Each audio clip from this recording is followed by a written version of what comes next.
Karen, you have to be reading my comments. I gotta find you on Facebook. Here, Karen, move. I don't have you on Facebook. Get another one of them. I'll just give That's it why that Zoom is How long is this gonna take? Yeah. But unless they have Zoom loaded, then If they're gonna do it, they'll do it though. If they're doing They it, say in my reading, they say the hi everybody. that's the most. Just gonna wait for a few people to get logged on before I start. But I was reading it's all about upon speed. It's not even so many people here that's coming in.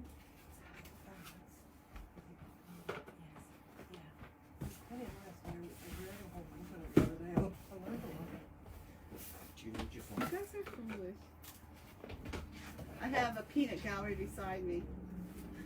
I guess I shouldn't say that. My husband is helping me and he's always giving me opinions. Hi, Lauren, Debbie, Carmen. I'm hoping this is a good setup. It's just I'm having a hard time seeing your names from far away.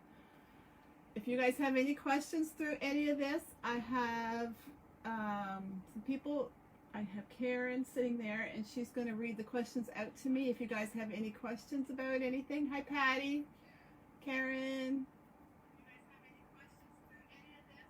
Is there any way you guys can turn your volume down? Because that kind of. Oh, okay. What are you doing this morning? I am teaching a One Block Wonder class. I'm just getting waited for a few more to get logged on. And it looks like we're up to 62. So I think I'm going to get started.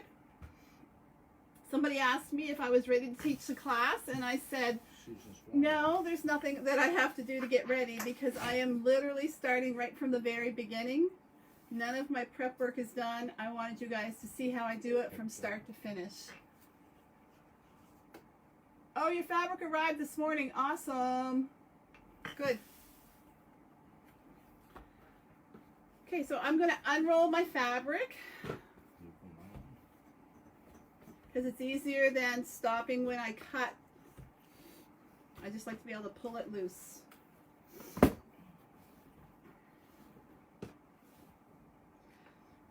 So the first thing you have to do on your fabric is to find your repeats. You need to find the distance between your repeat. So the repeat is from where one flower or one piece of whatever your, if it's a flower, if it's a boat or whatever, take it from one flower to where that next flower starts. Okay, so you're going to cut just before that next flower starts so that when that new piece is left over, you'll be able to pick it up and set it right up on top of this flower. Okay, so I am going to leave that. I am going to find my repeat. And my repeat is 24 inches. So from this flower to the next flower on mine is 24 inches. And everybody's fabric will be a little bit different. Now I'm going to cut my first repeat. It does not have to be exact. If you are off anywhere up to a ½ an inch even, it's not going to make a difference. At this point, everything is going to get squared up later. So don't be really picky about being exact. So I have this flower right here. So I am going to just before the same flower down here. And I'm going to make that cut. So that's one repeat. So I'm going to set that aside. And I'm going to do my second repeat. Oh, sorry, somebody was calling in. I'm ignoring all calls right now. Sorry. It's gone. Yeah. If I was to take my first piece that I had cut off and laid it on my second piece that I cut off, I'm going to have two pieces identical. Okay? They might be off a ½ an inch or so, but that's no big deal. So I need to do this 6 times. So I've done 2. And I don't worry about how my fabric lays on the cutting mat. What I do is I find my flower, I take my straight edge of my ruler, and I lay it right on the fold of my fabric. I'm not worried about the lines on my cutting mat. I'm not worried if it's off a little bit because we're going to straighten it up. I just put the line of my ruler right along the fold of my fabric, and that's straight enough for me at this point. So I'm going to do 3. So don't get hung up on your lines or being perfectly straight.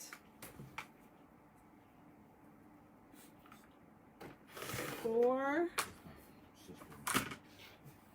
I don't know.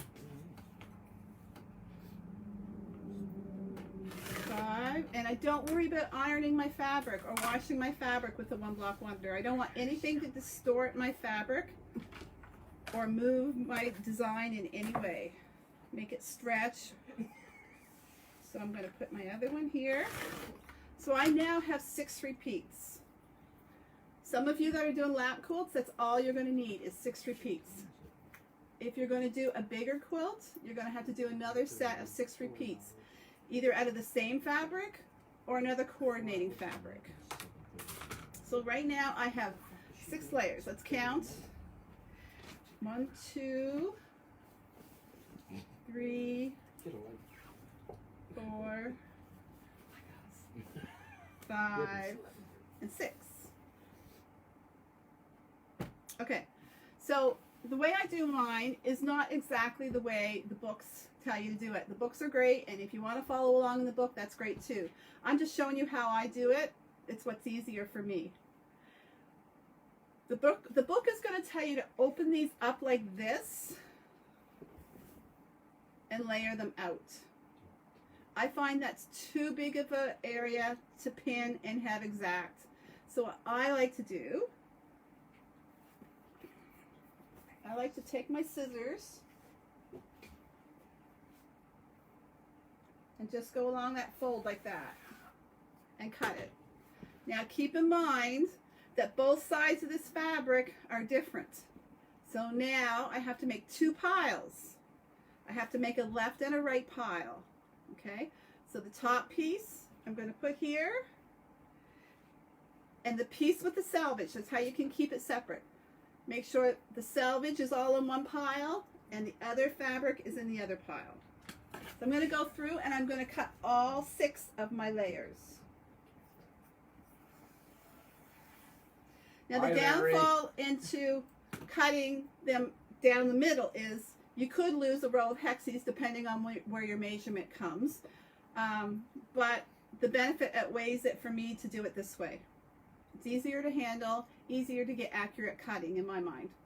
So I'm going to put this over in this pile, and I'm going to put my selvage over in this pile. And I'm going to do that to all 6 layers.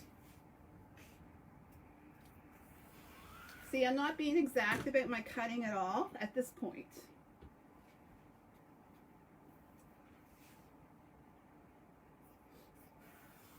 So my intent is to show you guys how to cut this, and then I'm going to log off for probably a half hour and give you guys the opportunity to try doing exactly what this video does. If you have any trouble or any confusion and you want to call me in that half hour, go ahead. Or if you want to rewatch the video, because basically rewatching the video should answer any questions, go ahead, because then when we come back, I'm going to show you how I strip sew them. Okay, so I have them in 2 different piles. Okay, I am going to take some flower head pins. I'm going to open a pack because I need a new pack. Deborah, Flower, do sorry. all quilting fabrics have a different selvage on each edge? One, yeah, they usually do. So one is usually got the wording on one side, and one just has small little black holes in it. But if your selvages for some reason look identical, then just look at your flowers. Make sure they're all in one pile that match. Is there any other questions while I'm getting my pins ready?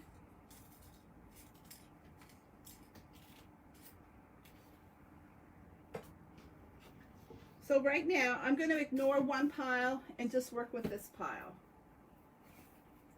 So I'm going to take the one that has the selvage, and I'm going to lay them roughly on top of each other.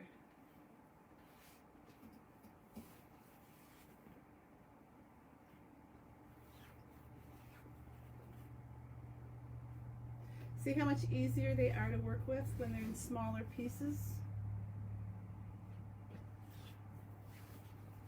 And for me, it's good because my cutting is much more accurate. Okay, so now we're going to come to the pinning part. So flower head pins are great because you can lay your ruler on it and not have to take a pin out when you come to cutting. What I'm going to do is I'm going to pick some random spots. I'm going to see there's a point right here in my flower. So I'm going to put my pin through that point. And I'm going to find that exact point in all 6 layers and put my pin through it. And the piece of advice that I can give you, it might sound like it's crazy, but you need to count. Every time you put the pin through, you need to count your 6 layers.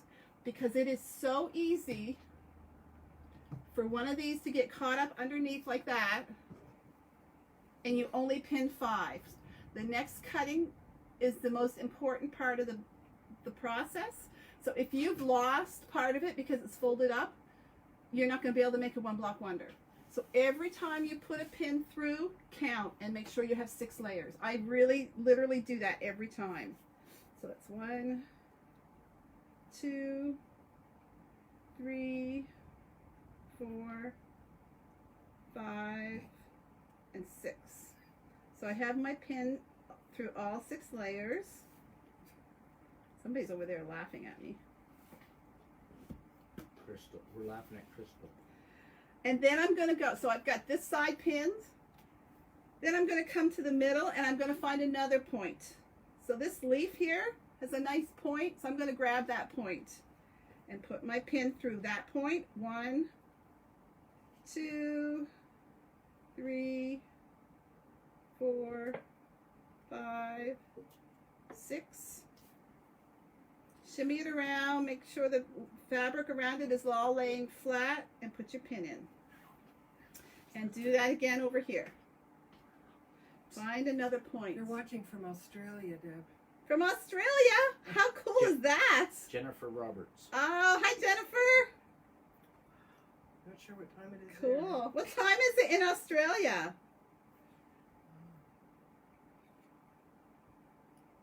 Okay. So I counted all 6 layers. I know I have 6 layers. I'm going to pick this up and I'm going to give it a little shake. Okay. It's midnight. It's midnight and she's watching this. It's 12 hours difference. Yeah. Cool. Okay. So I've got 3 pins down this side. I'm going to come over and I'm going to put 3 pins down this side. Okay. I'm going to come here and put 3 pins. 1, 2. Is anybody doing this as I'm doing it? 4. Oh, I lost count. 1, 2, 3, 4, 5, 6. Yeah, I got 6.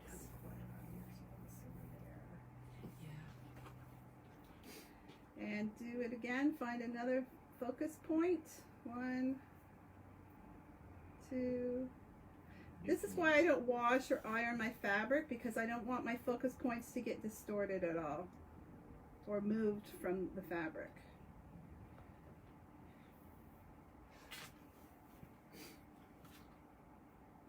And another one. 1, 2, 3, 4, 5, 6. We have somebody from Saskatchewan. It's cool finding out where you guys are from. Tell me where you're from. Newfoundland. I'll look at it later. Newfoundland? Okay. Well, are you keeping the pins straight without anchoring them? I am putting the pin straight in. I'll do another point here. I'm putting the pin straight in, going through the tip of the leaf. 3, 4, Ontario. 5, 6. It's going straight in, and then I'm kind of rubbing my finger around that pin to make sure the fabric is laying flat. I don't want any puckers around that fabric. Okay. So if you're more, And then you anchor it, right? Like that was her question. You're going right through. go right through, and then I tip my afterwards you're my anchoring it. my needle up. Yep. Yeah, I'm hooking my pin in. So then I'm going to go around to the other sides and put a pin in. Oh, Renee. That's watching how fast. Is Renee watching? Yep. Renee Parker? Yep. Yeah. Hi, Renee. Are you on a break or are you on a day off? Ottawa. So I just got to count those layers again. 1, 2, 3, 4, 5, 6. Yep. I get Alabama. talking and then I forget to count. So I have everything pretty much pinned. I don't have my center pinned because it's too hard to reach. I'm going to show you how I'm going to go in and get that pinned in a second. Okay? So I have something that is pretty stable. All my layers are all together. You can lay this down on your cutting mat in any way. There's no right or wrong way to cut it. I'm going to put my selvage down here just because, but if my selvage was here, that's fine too. Day off. Ah, she's day off. Cool, you deserve it. Okay. When you're going to cut, you might have to twist your pins if you've put your pin wrong because you don't want to cut over your pins. How many do you cut for a large quilt? So for a large quilt, I have 2 sets of 6 repeats, but then I've divided them into 2 piles, so I'm going to have 4 piles to do this too. Okay? Is that confusing? 8 pins in all? I put 1, 2, 3, 4, 5, 6, 7, 8 at the present time. Yes, I have 8 pins there. Okay, so now, if you look under here, I don't know if you can see this, I have all kinds of jagged edges. Give or take a ½ an inch. All my layers are jagged. So this is where I'm going to straighten up my edge. Wally. So I'm going to come in and I'm going to find a line and I'm going to cut. Make sure you're not going to hit your pins. And then I have all these loose layers. That's garbage. Okay? I'll leave that for Wally. Right. Okay. So, a 1 block wonder, you can cut any width. I prefer to cut 3 3/4. That's what I started it doing, and that's what I continue to do. But I know people that do it 2 inches. I know people that do them 5 inches. So whatever width you want, that's what you choose. So see, my flower head pins are laying straight. I'm going to go down and I'm going to cut. I'm going to cut a 3 3/4 inch strip. Do the pins tend to fall out since they're sticking straight up? No, okay, so my pins still aren't picking. I didn't explain that well. My pins are, I push them in the fabric and I twist them up. So my pins are laying flat. So they're only up and down. Up and straight down until you through get all your the 6 layers. layers all directly on. And then put your finger in between, make sure there's no fabric wrinkles, and pin your pin like you would a normal pin. Okay, so I'm going to do a 3 3/4 inch cut. Now don't move anything. Oh, here, I'm going to move something. But don't move this piece of fabric. I'm going to pull this strip away. It's really nice if you have a really sharp cutter at this point so that you don't get any nicks in your fabric. So when you pull this away, it doesn't bother this fabric. So have a nice fresh rotary blade. There is no pin here. So what I'm going to do is I am going to still cut a 3 3/4 inch strip out of that. I'm going to cut a 3 3/4 inch strip out of that. I'm not going to move it. If you cut your strips 5 inches, do you need a different size triangle ruler? Yes, you do. Although this ruler probably would work for a 5 inch. Just make sure you've got the distance from here to here, whatever width your strip is. So I've got this strip and it's unpinned, remember, right? Wally, will you stand up? Oh, I can't. Anyway, so I am going to pin before I move it. I know it's accurate because all of everything around the outside is there. So I'm going to pin this before I move it. I'm going to pick it up and I'm going to lay it onto the side. So I am going to run into a pin going the wrong way for my next cut. So I'm just going to adjust it. Merritt, BC too. And I'm going to fix it there. Okay. So I'm going to cut another 3 3/4.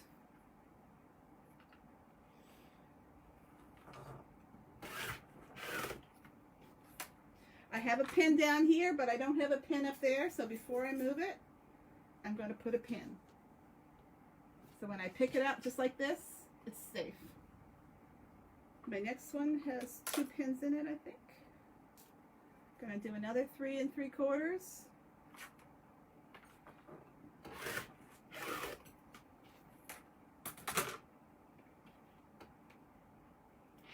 Move it. Another one. We're almost done.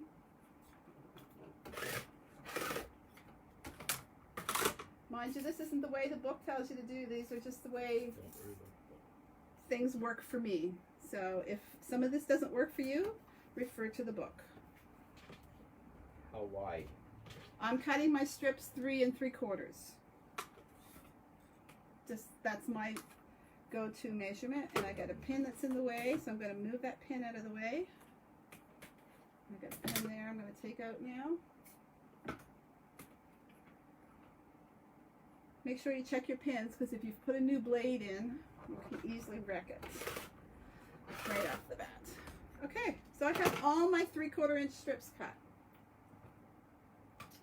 So I am going. How do you decide how wide to cut your strips?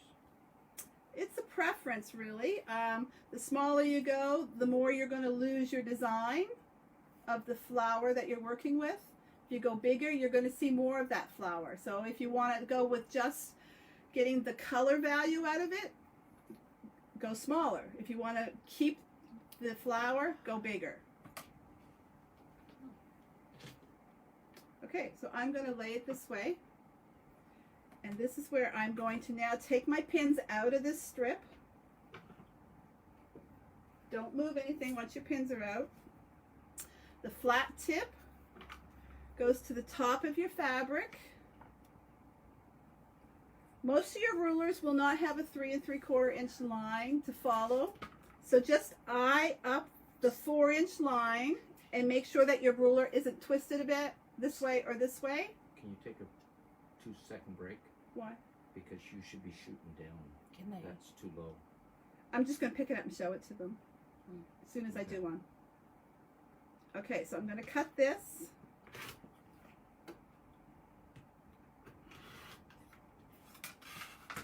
And I have one cut just like this. And I've got black on, and I've got a black. Here's my triangle. Okay, notice I've got the blunt in at the top. Okay, so without moving my fabric, I'm going to flip my ruler upside down and cut another triangle. There's hardly any waste with this fabric, with this ruler and this quilt. So I have another one here. Flip it down.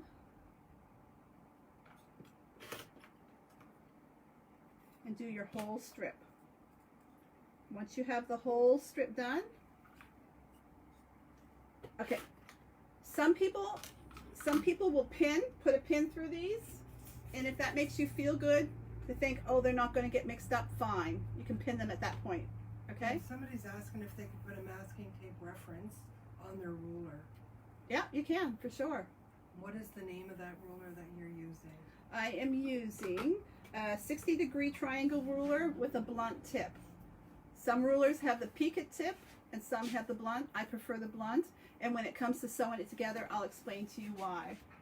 What if you don't have a triangle ruler? And you have a long ruler? I can show you. Let me show you the rest of this.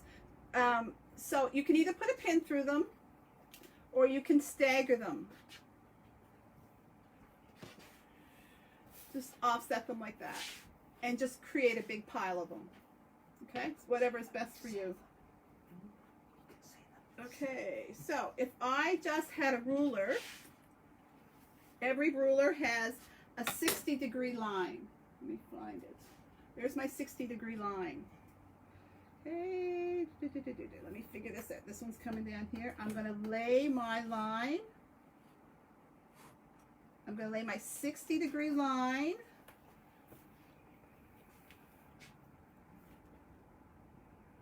right on the base of the fabric. We might have to move this in. Okay, watch your eyes, ladies. We're going to move this in so you can see this. Okay? So see, oh, go slow, Wally.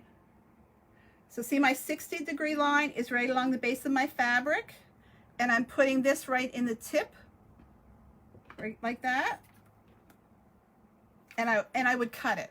I'm not going to cut it because I don't want the tip up there. I would wreck that block if I was to cut it. But just follow your 60-degree line along here and make your cut. Deborah, is it important when you put your piles up what order they're in? No. You're going to get these piles all mixed up. There's no right or wrong order. So I am literally going to have a whole pile of these just like this. Ooh, just wait. He's got to fix that back.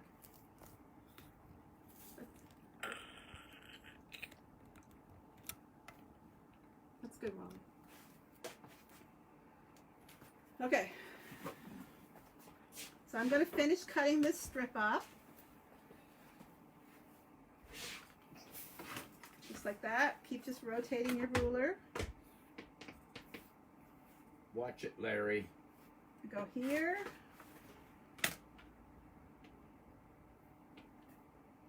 And here. So this little piece of fabric that's left over, some people save them and make little tiny hexies to put into their borders. So I just want to show you something. If I was to cut, just because based on this, if I was to cut a strip that is, let's try 2 1/4. If I was to cut a 2 1/4 inch strip out of this piece of scrap and put this on a 2 1/4 here, out of that piece of scrap, I've just made a little tiny hexie that I can now embroider or applique out in a border to give you a little bit of interest. Okay. Sorry, I missed it. How many repeats do I cut for a large quilt? You need 2 sets of 6 repeats for a large quilt. Okay? Okay, so I am going to break now because you guys know how to layer your quilts, you know how to pin them, and you know how to cut them in strips, and now you know how to cut them in triangles. So I'm going to let everybody do that, and when we come back in about a half hour, I'm going to have my sew machine set up here, and I'm going to show you how to strip sew them. So are there any questions before I log off? 12 o'clock. You coming back? Okay, my husband says I'm coming back on at 12 o'clock, and I'm going to show you how to strip sew this pile. And I'm going to have all of these cut up by 12 o'clock in this pile and show you how to sew them together. Okay? See ya. How wide are your strips? My strips are 3 3/4 inches. Okay? So, you want to push finish?